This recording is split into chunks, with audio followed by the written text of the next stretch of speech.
In 1637, in a small Dutch town, a bulb, just a flower bulb, sold for more than a grand canal house in Amsterdam, complete with a coach house and a private garden. Not gold, not land, a tulip. And within a matter of days, this asset that people believed could never lose value suddenly became worthless. This is the story of the first recorded financial mania in human history, and of a man named Pieter who staked his entire life on a single flower. In the early 17th century, the Netherlands was one of the wealthiest places on earth. Fleets of the Dutch East India Company brought back spices, silk, and riches from across the oceans.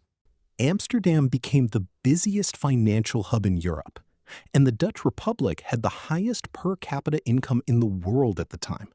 Money was abundant, and merchants and craftsmen alike suddenly had surplus cash, and they craved something to show off their status.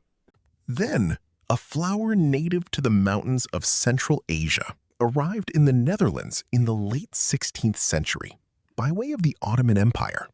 It was called the tulip.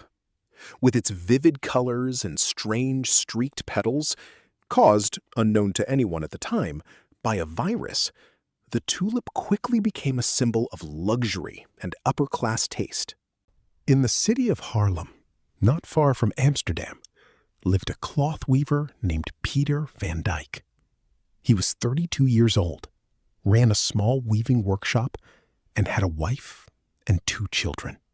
Pieter's life wasn't poor, but it was nowhere near as comfortable as the wealthy merchants he saw every day at the central market. In the summer of 1634, Pieter's neighbor, a shoemaker, bragged that he had just sold a few rare tulip bulbs for 10 times what he had paid for them. Pieter laughed it off as beginner's luck. But the story kept echoing in his mind for many nights afterward. From 1634 onward, tulip prices began climbing at a wild pace. There was a problem, though. Tulip bulbs could only be dug up and traded for real during summer, when the plant was dormant underground. But people wanted to buy and sell year-round. The solution? Futures contracts, known as wind handle, literally wind trade. Buyers signed papers committing to purchase a bulb at a fixed price, even though the bulb itself was still buried in the ground, unseen by anyone. No large capital was needed. No real ownership was required. Just a signature and the belief that prices would keep rising. Taverns in Haarlem, Amsterdam, and Alkmaar turned into informal trading floors where craftsmen, carpenters, even household servants bought and resold tulip contracts. Pieter, who had only watched from the sidelines so far, was starting to feel restless. By late 1635, Pieter couldn't stand on the sidelines any longer. He used a full year's savings to buy a contract for a few common tulip bulbs. 3 months later, he sold it for double.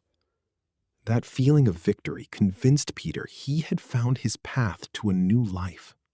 By 1636, Pieter poured his entire savings into tulips. He borrowed from relatives and mortgaged part of his workshop to fund bigger contracts. He stopped weaving cloth every day.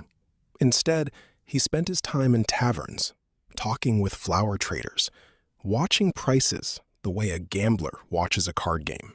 His wife grew worried, but Pieter reassured her. Everyone is making money from tulips. Are we supposed to be the only ones standing by while others get rich?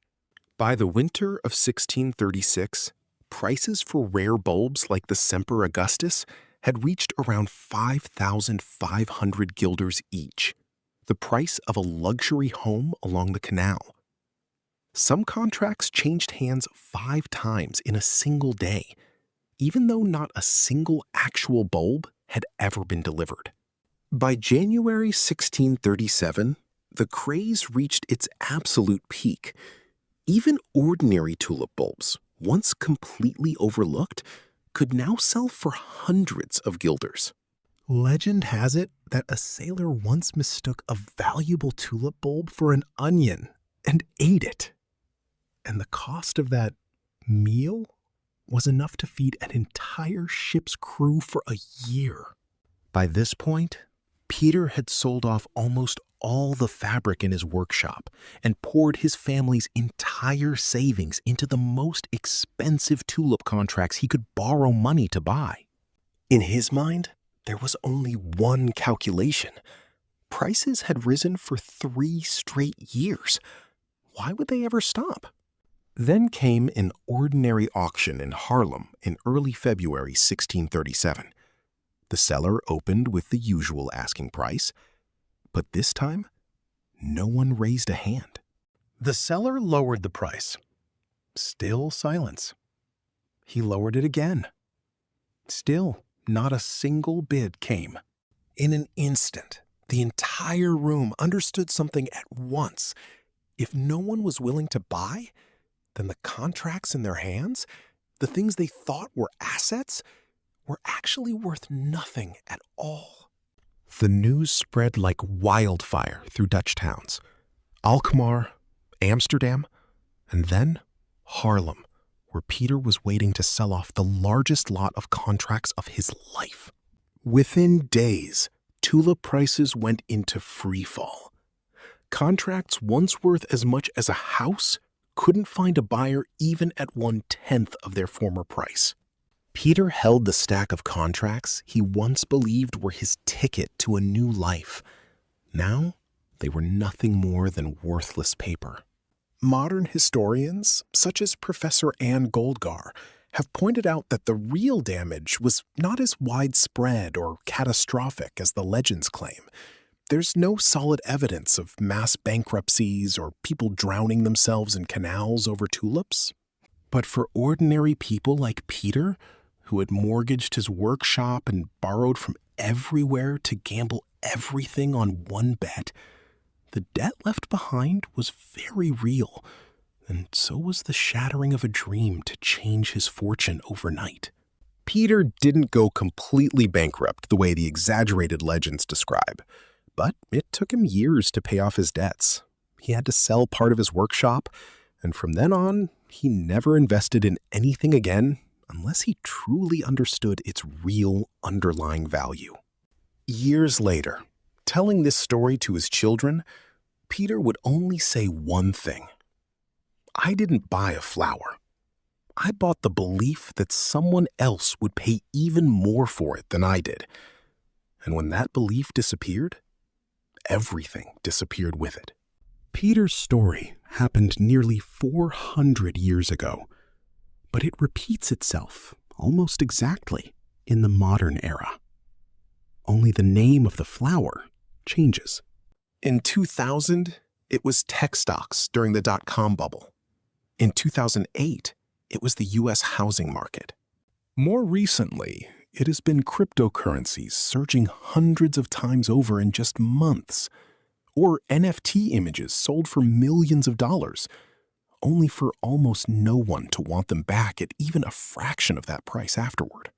Every bubble, from tulips in 1637 to crypto today, shares 3 common ingredients. First, a novel asset whose real underlying value most buyers don't actually understand. Second, the fear of missing out, watching people around you get rich quickly. And third, the false belief that a price will keep rising simply because it has risen in the past. The lesson isn't to never invest or never take risks. The lesson is this: before you put your money or your effort, your time, your reputation into anything that's currently hot, ask yourself the question Pieter forgot to ask. What is the real value of this thing once you strip away the crowd's excitement? If your honest answer is, I don't actually know, but everyone else is buying, so I am too, that is exactly the moment to stop and think carefully. Tulips still bloom beautifully every spring in the Netherlands to this day. But the story behind them reminds us that price and value are two completely different things. And throughout financial history, humans always seem to find a new tulip to repeat the same old mistake with. What do you think will be the next Tulip Mania of our era? Leave a comment below, and don't forget to subscribe so we can explore more surprising economic stories together.